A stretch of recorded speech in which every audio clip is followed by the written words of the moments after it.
Thank you very much. Now, I got to say that when Channel 9 asked me to host Talking About Your Generation, I said, you do know they've done this show before on another network, don't you?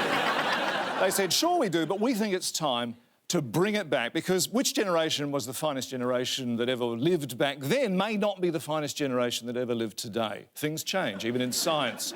And that's very true. Everyone used to think that global warming was real. And these days, we all know it's a Chinese conspiracy. 10 years ago, Pluto was a planet. Today, it's the Belle Gibson of the solar system. And I said I'd be happy to do it, providing we could update the show a bit. But they said, no, absolutely not. We want it just the way it is.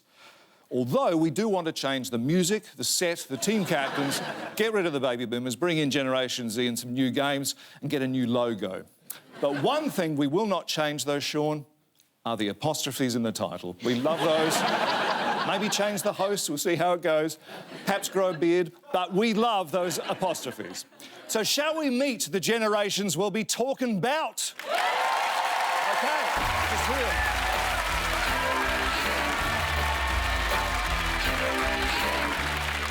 OK, well, born between 1965 and 1979, Generation X have grown up in the shadow of the baby boomers, which probably accounts for their pasty complexion and vitamin D deficiency.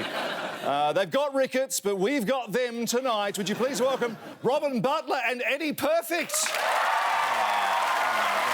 All right, now, conceived between 1980 and 1994, Gen Y entered a world where jeans were acid-washed, shoulders were padded, hair was lacquered and Cindy's were lawpered.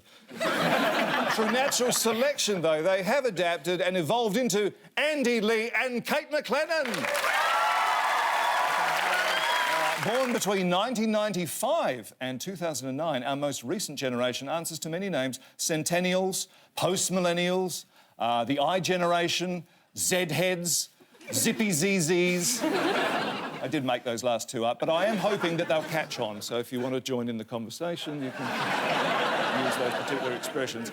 They've never known a world without the internet, but like the rest of us, have lived through the living hell that was dial-up. Call them what you like. They'll answer, hopefully correctly. Please welcome Laurence Boxhall and Brenna Harding.